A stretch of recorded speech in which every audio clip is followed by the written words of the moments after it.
Hello friends, I am OmnusI, here in my lair. And today we are on day 4 of August's RPGaDay for 2020. Today's topic word is vision.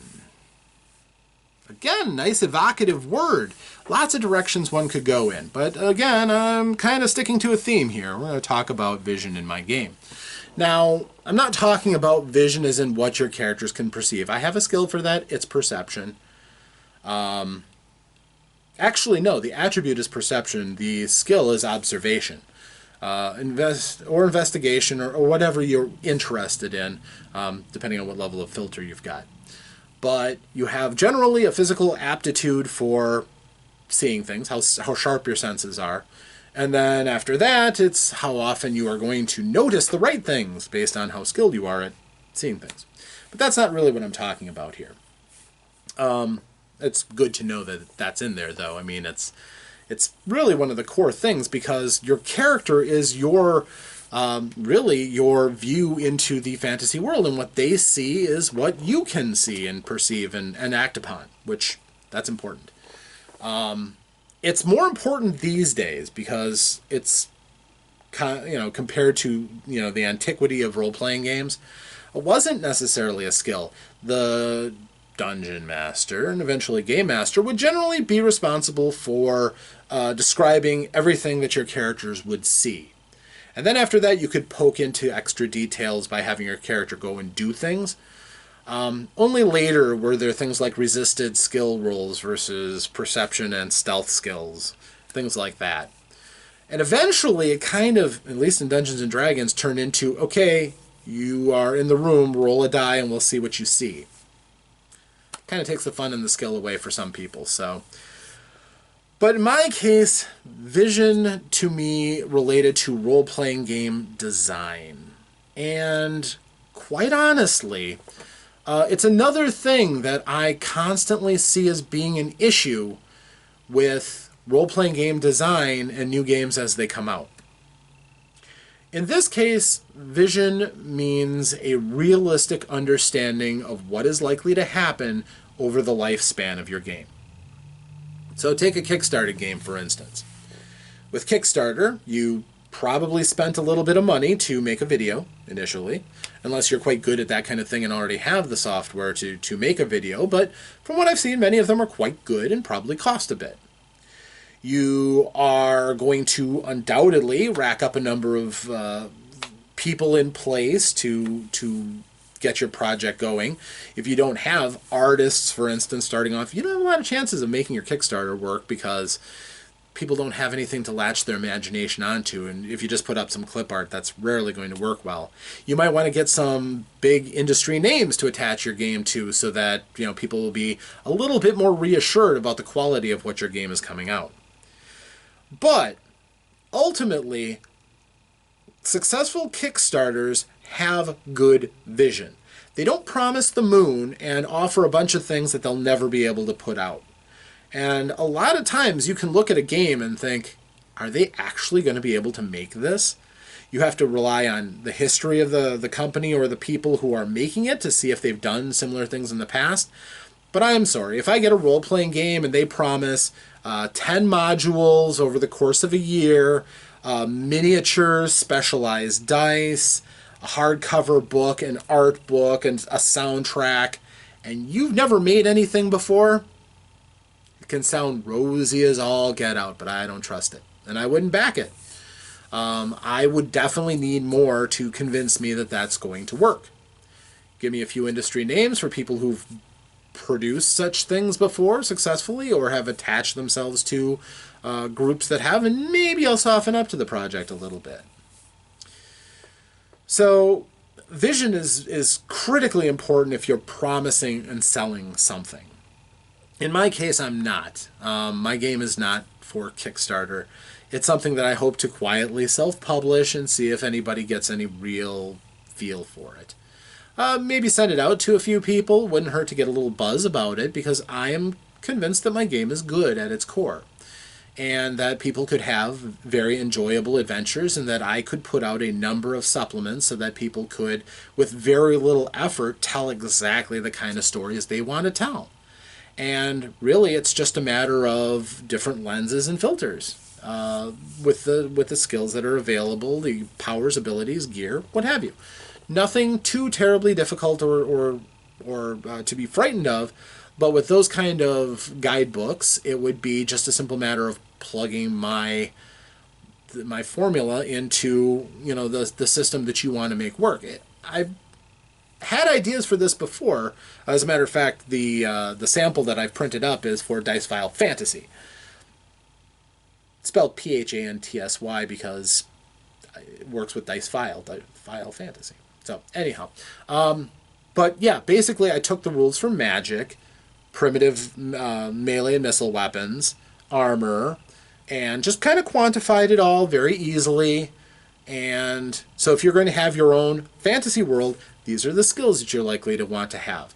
This is the gear you're going to likely want to have. This is a magic system. You can use this. And it works pretty well.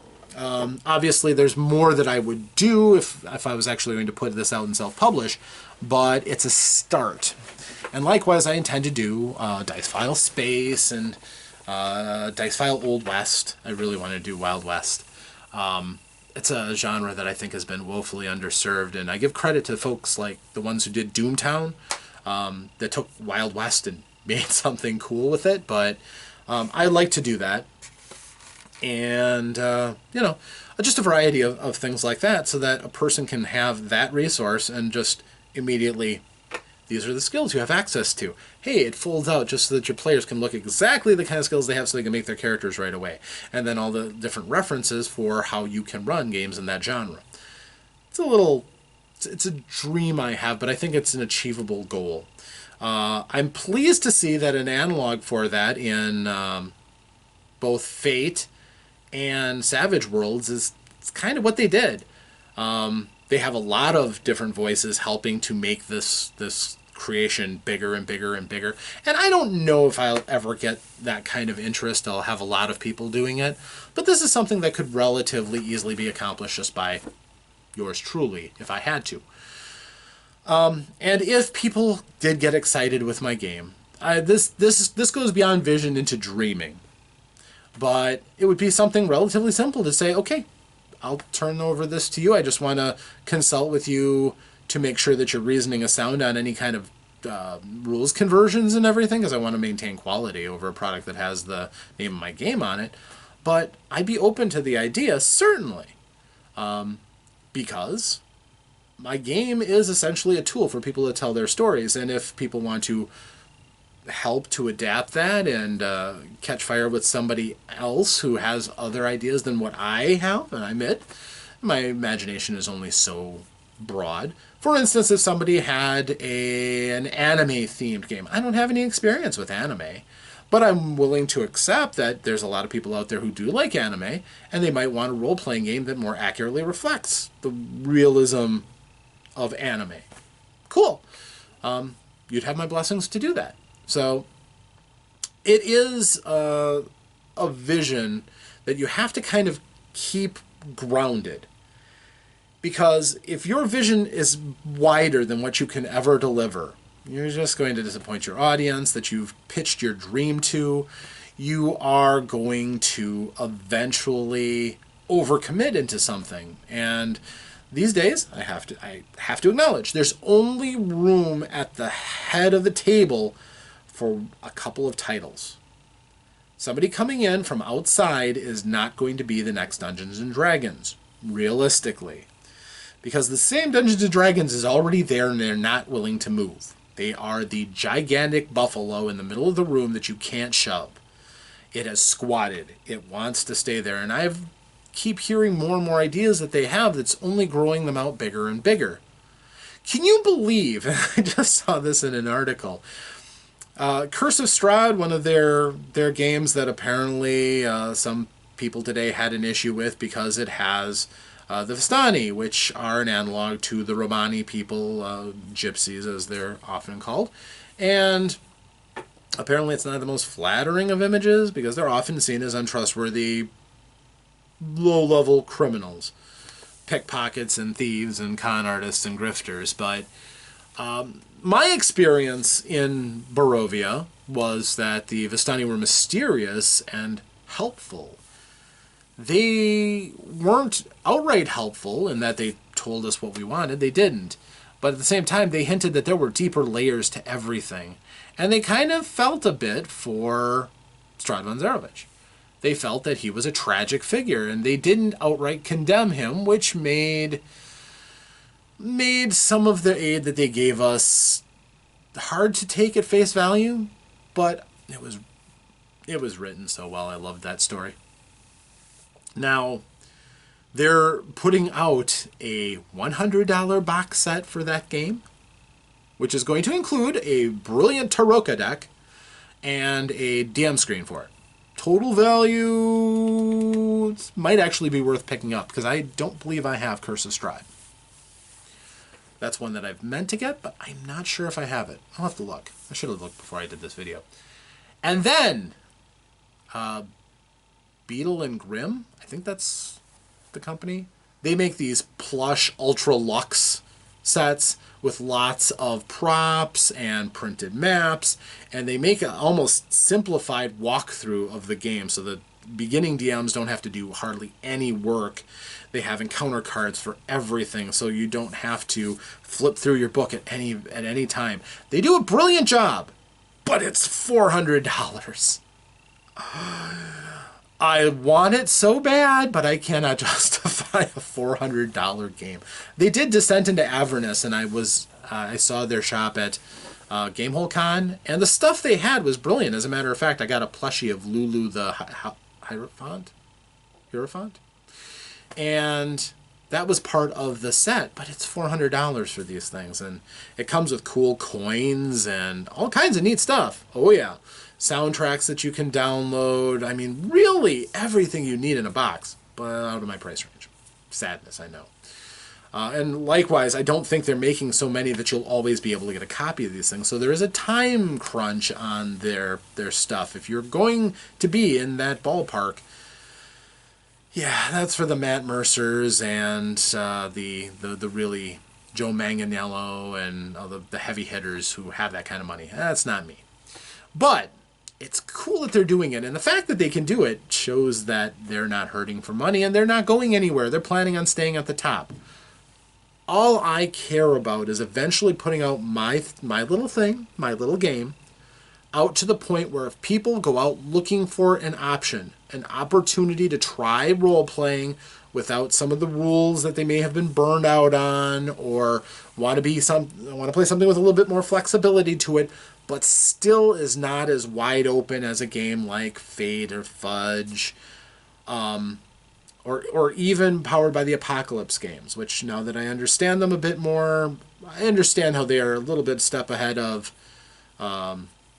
Fate in some ways, and my game is different. It's going to be a little bit more mechanical. But that's all if I can just put out something that anybody can pick it up, even after I'm gone, I'll be pretty happy with it. That'd be my contribution to the gaming society for the hobby that I love so much. So that is my vision, and I think it's very achievable, and I'm hoping by the end of this month it'll be awfully close, to be honest with you. For what I have in my binder full of stuff is not ready to be published right now. It needs some work still. It has some central themes that need tying down. It needs some of my core concepts explained a bit better. And ultimately, when I write it, it's going to be in more of a conversational style. And it's going to be me talking to the person who's using my book. Because I feel that's a nice, comfortable, familiar style, rather than picking up what is essentially a manual, like a car manual. I'd rather it be more of a conversation. So that's my thoughts on Vision and where mine lies. So again, not going to shoot for the moon. If I eventually get people interested, people excited, and maybe I can do more. Certainly not afraid to revise, and my very first version, though, is probably going to be a bare bones, no art, just explaining my game. At the end, there's a character sheet that you can use, and have at it. Filter it around, get some feedback on it before I go and I make the full layout art version, which I hope to do someday. I hope I have the money to afford artists to make good stuff for me. I do want to stay away from the clip art, but, you know, we'll see what we can do. That's for far in the future. I intend to get at least the bare bones out in front of people, certainly before the end of the year. And hopefully by the end of the month would be awesome. So, thank you one and all for listening to me ramble on, but this has been my RPGaDay post for the 4th day about Vision. Thank you for joining me. Appreciate you one and all. Have a pleasant day, and farewell.